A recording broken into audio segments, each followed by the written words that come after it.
आपण सुट्टीला गावी जाऊ शकतो यासारखं दुसरं प्रिव्हिलेज काही नाही. नमस्कार.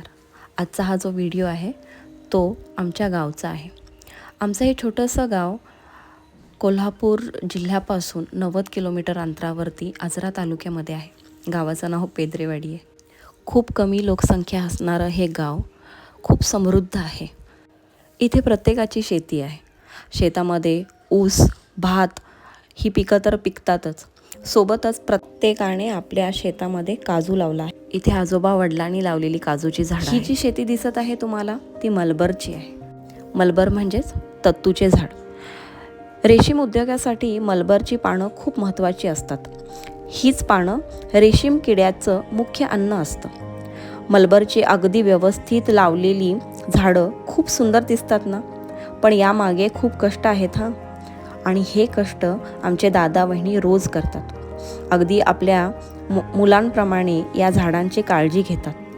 वेल क्वालिफाईड असून शेती व्यवसाय निवडण्यासाठी खूप धाडस लागते आणि ते धाडस आणि कष्ट करण्याचे बळ या दोघांमध्ये आहे. शेतामध्ये भात मुख्य पीक आहे. त्यासोबत सेरिकल्चर करणे म्हणजे शेताचा पूर्ण उपयोग करता येईल हा विचार मनाशी धरून त्यांनी सेरिकल्चरला सुरुवात केली. आमच्या गावामध्ये शेतासोबत अनेक जोड उद्योग केले जातात. जसं की पोल्ट्री फार्मिंग आहे. शेतामध्ये फळभाज्या लावणे, फळांची झाडं लावणे, अनेक तऱ्हाचे तुम्हाला उद्योग इथे पाहायला मिळतील. अनेक युवांनी इथेच राहून स्वतःचा व्यवसाय म्हणून शेती निवडलेली आहे आणि ती खूप आनंदाची बाब आहे. सोबत अभिमानाची सुद्धा आहे. आपल्या वडिलोपाजी असणारी शेती ती कशी जोपासावी ते या लोकांकडून शिकावं. आम्हाला रेशीमकिड्याचा लॉट तर आलेला पाहता आला नाही, पण तुम्हाला ती जागा दाखवते जिथे हा व्यवसाय खूप सुरळीतपणे चालतो आणि अनेक वस्तू या व्यवसायासाठी लागतात. खूप कष्टाचं काम आहे.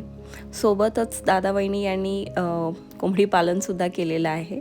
गावठी कोंबड्या पाळलेल्या आहेत आणि मला असं वाटतं की पुरेपूर शेतात छान उपयोग त्यांनी केलेला आहे.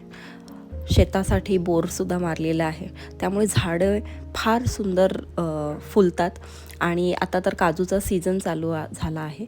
त्यामुळे खूप सुंदर ही शेती हिरवीगार अशी दिसते तुम्हाला.